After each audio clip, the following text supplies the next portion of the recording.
here's what you'll need. Step 1, shaping stand. These are essentially sanding blocks, high grit. I got these off of Greenlight Surf Supply, made out of PVC.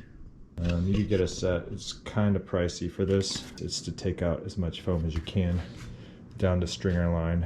Once you cut the stringer down to width, smaller size.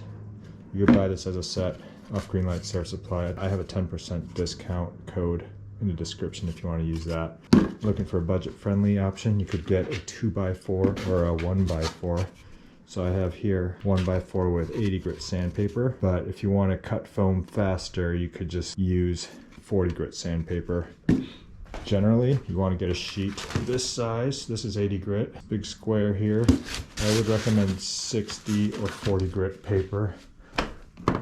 Use a little 3M adhesive, spray it onto the block, and get it on there as flat as you can. For the big piece, generally want something that's like about 2 feet wide, so 24 inches, because surfboards are generally, unless you're doing a long board, they're usually less than 24 inches. Big block, little block. This is to square out the rails. Most basic tools, this. You need a block plane for the stringer. A bunch of videos out there on how to use it. I look into Kazuma, he's got the best tip that I've found. And here's a Surform. This is to take off foam pretty easily. It's like a coarser cheese grater. This is a 5.5 inch Surform.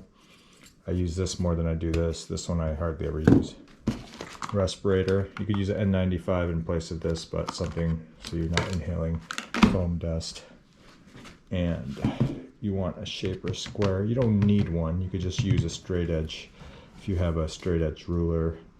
But this definitely helps with getting equal measurements side to side, lining it up with the stringer like that. And then it comes with like fin markings, so it's helpful. So saw, you're gonna want a saw. This is when you're cutting out your outline. I use this pole saw. It's a Japanese pole saw. Gets the job done. That's what I've been using because that's just what I have. You want measuring tape or some kind of measuring ruler so you can measure the rocker and the length of the board. You're gonna want a caliper like this. This is just plywood. You just cut it into a general shape like this so you can measure the thickness, right?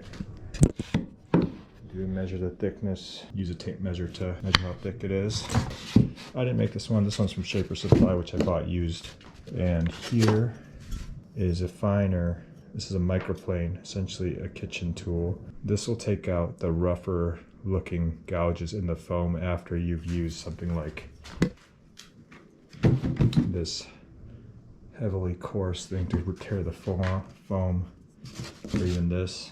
These Surforms gouge the foam sometimes. This is a beginner shaper's best friend. Cuts through foam and leaves a smooth cut.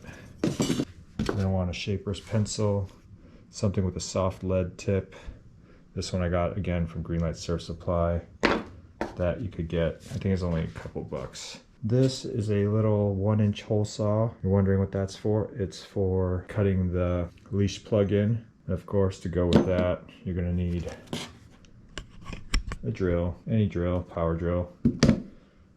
Here's a little weight I made, probably about 5-6 pounds, so the board doesn't move around on you when you're trying to shape.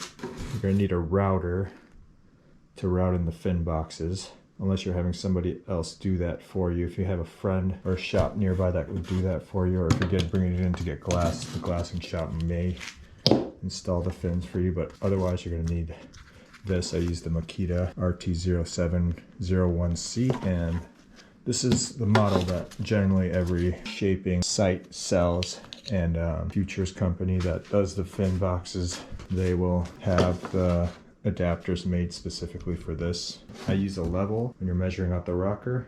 It's usually not long enough, so I just make sure this is sitting in the center, have a wedge of foam on one of the offcuts, and then that will extend it past the board to measure the rocker. And here you don't need a planer, but it saves a lot of time. This is just a Skil planer that I got off of Amazon when I first started for, I think it was $45. Again, you don't need this.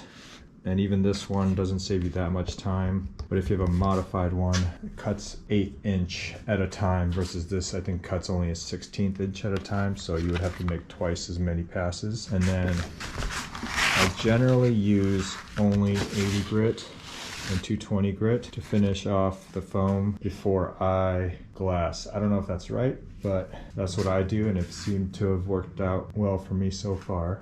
I think these are the most basic tools you need for starting to shape a board. Oh, another thing, you want this if you want to shape out certain contours. Put 80 grit on there and then finish with 220. And then this to finish off. Again, same thing, sheet of sandpaper. You're gonna need some kind of fin system. I think, yeah, Shred Knot, if you look on his YouTube, he shows you how to make a jig for FCS fin boxes, but otherwise, it's tougher to make the features one. It's definitely doable, and I know there's people out there on YouTube that show you how to do it, but I actually picked this one off of Facebook Marketplace for $100. I made this router jig for single fin 10-inch boxes. I just made a hole with a 1-inch hole saw, and then I just taped this to wherever I want the fin plug, not the fin plug, the leash plug to be. Made the hole with that. So that's everything you need to shape a surfboard. If you guys are looking for a template, I have a video which I could link that I did about making your own surfboard template, which I'll show you how to cut out and do all that stuff in that video. It's a lot of stuff, huh? Hopefully this is helpful. It took me 15 years to get started because I had no idea what I was doing, and don't be too intimidated. There you go. If you have any questions or any other tips, leave them in the comment section below and help us out, help me out.